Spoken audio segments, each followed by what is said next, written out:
In my first meeting today, I met with this guy, and he's raising a nearly $40 million fund. Can't really say more about who this guy is. I met him at this event, the Forbes Iconoclast Summit, which was a crazy event in its own right. I met 3 billionaires that day. I saw the first speaker was a CEO of Goldman Sachs. The third speaker was Ray Dalio. It was a crazy event, and it was like only like 200 people in the room who controlled probably trillions of dollars in assets under management. It was really, really wild. And I met a lot of people. And so one of those people I had drinks with this morning, coffee and tea with this morning. He's raising a big fund to invest into startups. And he told me this story where, I thought it was cool that I met like 3 billionaires at the Forbes Iconoclast Summit where I met this guy. And he has really insane access. And he told me that a couple of weeks ago, he was in a room with like 30 billionaires, 10x the billionaires that I met. And I shut up immediately because I was so fascinated. Like I've met many billionaires before. I've met a bunch, but I don't know what they talk about behind closed doors with each other. And I was very curious, and I asked. And he sits there with me on this couch in the morning today, and he goes, they don't talk about the same things that we talk about, which is like the next moves that we're going to make, the next big moves we're going to make, the business goals that we have, what we're trying to do. They don't talk about that stuff. They talk about three main things, and it's very different from what we talk about. I'm like, tell me more. I'm so curious. They talk about one, wealth preservation. They're billionaires. They've made a lot of money. They have a lot of big businesses. They want to get 5 to 10 to even 15% returns, but like 5 to 10. They want to preserve their wealth. And they've created generational wealth, but they don't want it to be squandered. They don't want it to go to zero over several generations. I mean, literally, like the next generation can ruin that. And number two is they talk about how to have responsible and emotionally healthy children, grandchildren, and great-grandchildren.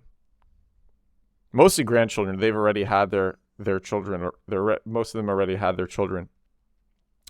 So it's mostly grandchildren and great-grandchildren. And even beyond that, like, how do they instill the right values in the family?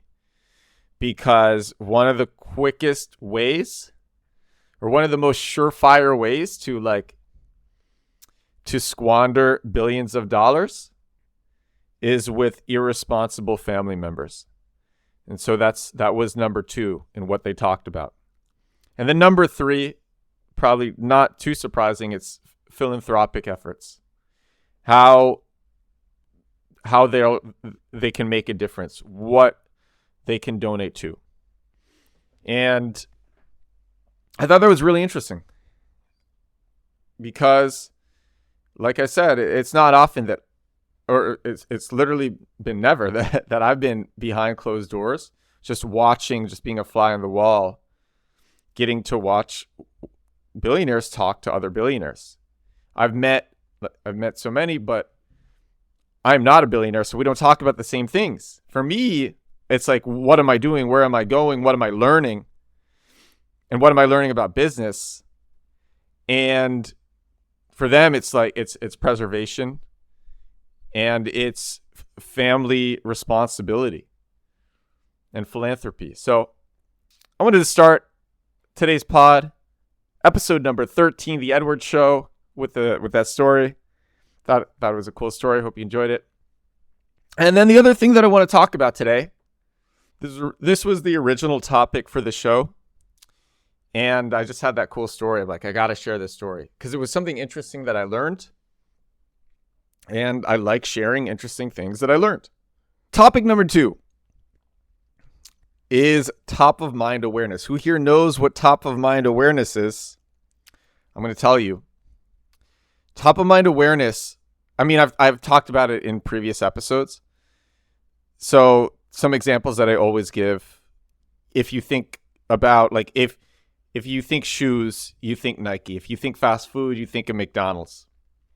Those are some like very easy. If you think like a big chain store where you save money and it sells everything, maybe you think of Walmart. If you think of like online e-commerce, maybe you think of Amazon or Shopify. Top of mind awareness. Basically, you get so big in a specific niche that people associate that niche with you, and you help define that niche. Or it's just you get big in a specific niche. And there are many people who have top of mind awareness in one niche. People compete for top of mind awareness all the time. But the more of it you get, the more top of mind awareness you get, the more opportunities you get. And so I wanted to talk about how to get top of mind awareness in today's show. It's something that I'm currently doing with this podcast.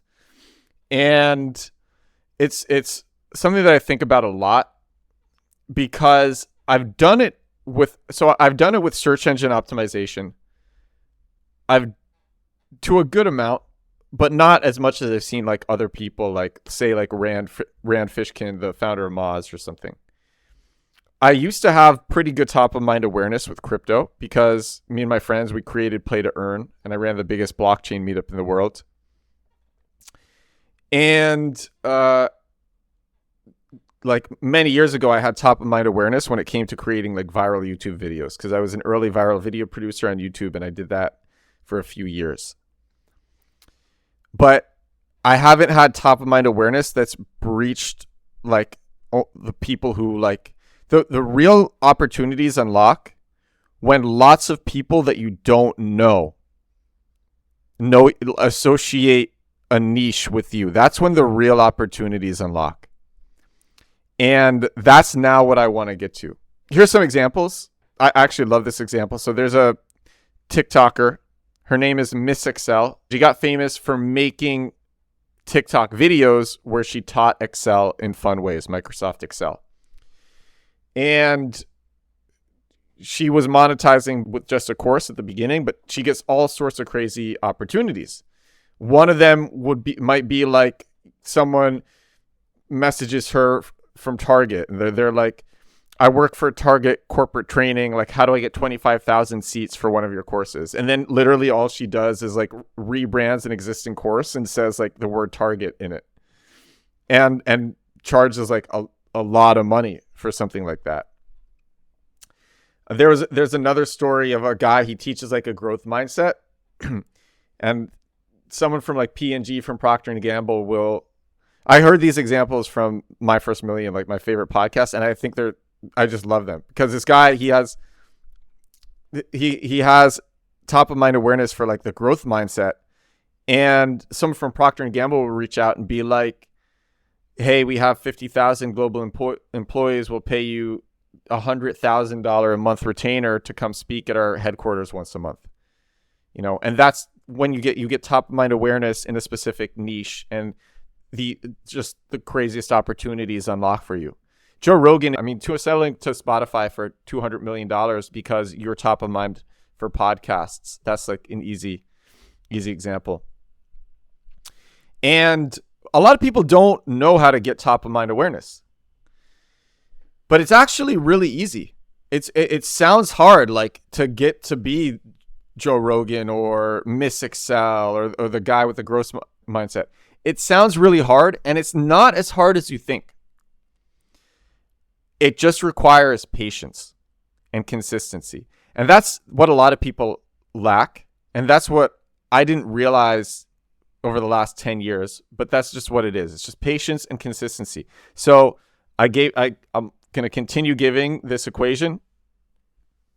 Time plus vocality equals opportunity. So The longer that you are vocal about a specific niche vocal about what you're doing, vocal about what you're learning, the more opportunities you will get. People associate a curious learner with an expert, and you just have to share things that you're learning and things that you're doing. And then you will get many opportunities as a result. So I'm going to give one way that I know people who are doing this, and I think it's really cool. There's like a million good strategies for getting top of mind awareness, but I think this one's pretty easy and a lot of people can relate. And it's network with a lot of people, connect to a lot of people on LinkedIn. Lots, people have like networks of thousands of people, and then other people will start to add them. And I know people who just say yes to everybody. They just say yes to everybody. And then they get like a snowball. But what they do is they post about one niche on LinkedIn, and they post very consistently.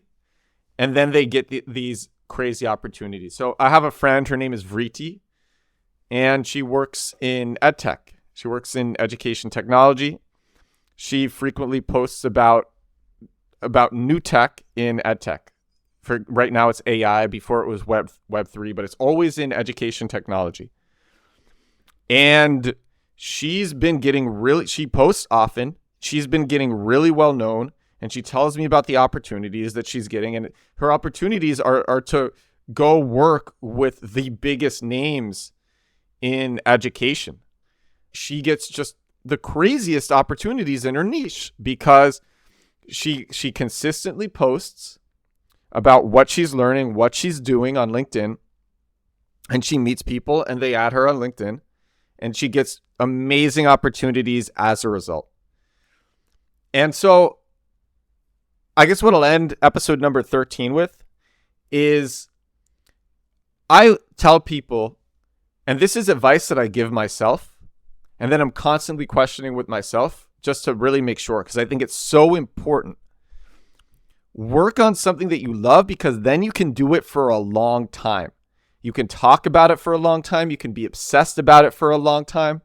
And even if you feel like you've said all there is to say it again. And in a couple of days, maybe something new within your niche will open up, and that'll give you something more to talk about. But if you stay within a niche for a long time, just the most insane opportunities open up. But you also have to be vocal. I know people who have stayed in a niche and worked basically locked themselves in their homes and worked on stuff for years without telling anybody. Those people effed up. And don't do that. You need to be vocal. And if you're vocal for a long period of time while you're working on whatever you're working on, you will get the most insane opportunities. And be patient with it. It could start slow, but it'll be a huge snowball. That's going to be you. You're going to be snowballing. If you pick a niche and you talk about something for a long amount of time. I think I was listening to this podcast today about just creator advice. I think it was like the Colin and Samir podcast. And it's a great podcast, but they said something that I don't necessarily agree with. And they're like, yeah, you should try all these different things, and it's okay if you don't stick with something and keep bouncing around. And I think that's true to figure out what you like, but I don't think it's true to try a bunch of different things, hoping that one of the things will just pop off immediately and you'll go viral immediately. Because you can waste a lot of time trying to get virality, and you would have achieved success faster if you just stuck with something, because you would have unlocked the top of mind awareness. And I think that's what a lot of people miss. Try approaching your niche from so many different angles, and then maybe one of those angles will pop off and one of those angles will go viral. But bouncing around to tons of different niches, I think that's very dangerous. And I think I know a lot of people who do that. I've done that myself. And I wish I hadn't. I've had tons of amazing, big flash in the pan successes, some that have lasted for a year or two. But the crazy opportunities unlock after year two. And that's what I want to leave you with. So that's why it's so important that like people give out this advice, do what's fun for you. Total platitude. Because people don't realize why they're giving the advice. It's just a piece of feel good advice. But if you actually know the logic behind it, then it really makes sense. And the reason why you do something that's fun for you is so you can do it for a long time and so you can unlock those crazy opportunities. This is episode number 13 of The Edward Show. It's 8:45 p.m. here in New York City. I wake up at 6 a.m. every day, and I've been cranking out content, having so much fun with it for the last couple of days, and totally neglecting my sleep. Totally neglecting my sleep. I wanted to record this. Let me tell you guys what happened. I wanted to record this 2 hours ago, and I spent the last 2 hours trying to like I didn't have a headset here. I'm trying to get this new mic set up, and it's not like a typical podcast mic. It's a lav mic. So I'm recording into a lav mic now. And I spent the last 2 hours basically bending a clothes hanger into a headset so I could put the lav mic on the headset so it could be up to my mouth and I could get good audio. And I did that for 2 hours. Couldn't get it. And I'm like, oh man, it's getting late. I'm going to lose too much sleep. I got to record. And now I'm doing it later than I normally do it. I hope this is a good episode. I hope you get something out of this. I'm having fun. And yeah, I hope you're having fun too. And I will talk to you on the next one. I'll talk to you tomorrow for episode number 14. Thank you so much for tuning in. I love you all. Bye now.